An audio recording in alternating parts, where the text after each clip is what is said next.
So what do you think? Should we be concerned about the safety of our federal seniors benefits? Things like CPP, OAS, GIS. What about the new Pharmacare and Dental plans? Well, we kind of take these things for granted, but really, should we? Our neighbor to the south is dismantling their government and taking away things like Social Security, Medicaid, and really anything that appears to be helpful to regular people. Now, sadly, we have both citizens and politicians right here in Canada who lean towards the same direction as the Trump administration. Now, the Canada Pension Plan, commonly known as CPP, should be relatively safe, as it's a plan that we've already paid into. Now, Old Age Security, the OAS, however, is a horse of a different color. Now, it's funded through general revenue taxation. The Conservative Party of Canada, under Pierre Poilievre, was saying that they'll raise the eligibility age for OAS from 65 to 67. Now, he's saying they'll leave retirement age for CPP, OAS, and GIS at 65. It's really difficult to keep up with the changes in promises as the election campaign evolves, right? Now also, the Guaranteed Income Supplement, GIS, is a program intended to raise low-income OAS recipients out of poverty. Now, it's also funded through general tax revenues. So, is it also vulnerable?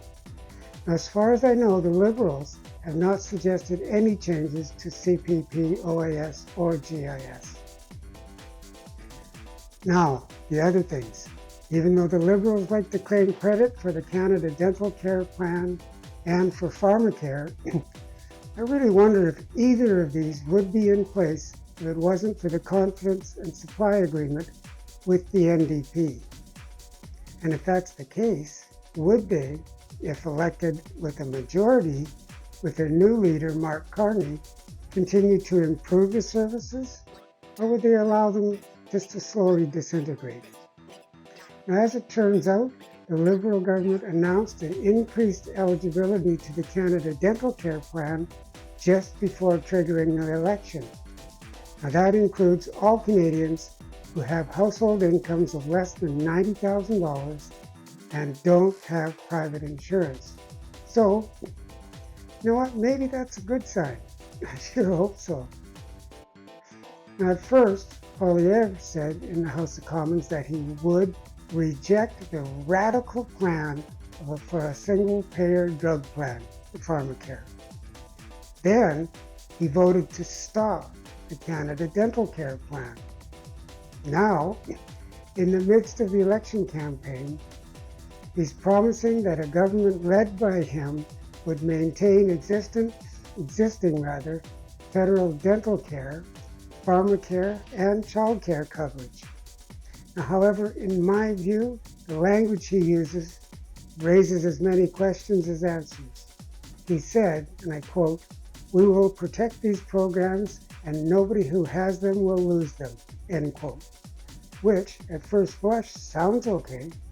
But does that mean his government would simply leave things as they are and not continue improving the benefits?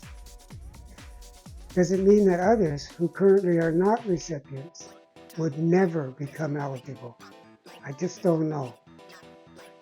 I guess we're going to have to inspect the platform of each of the parties once they release them to find out where they stand on these important issues and question diligently those candidates in your area.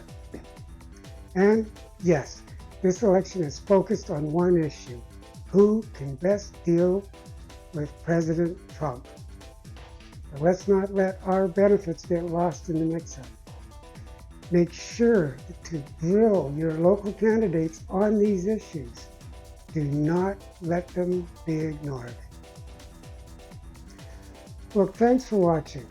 If you liked this video, I'd really appreciate it if you take the time to like and share it with others. That really helps me out. Then, subscribe to my channel, But don't forget to click the bell so you get notified when new videos are uploaded. In the meantime, please stay safe and enjoy your day. I'm wishing you peace, health, and harmony. Bye for now.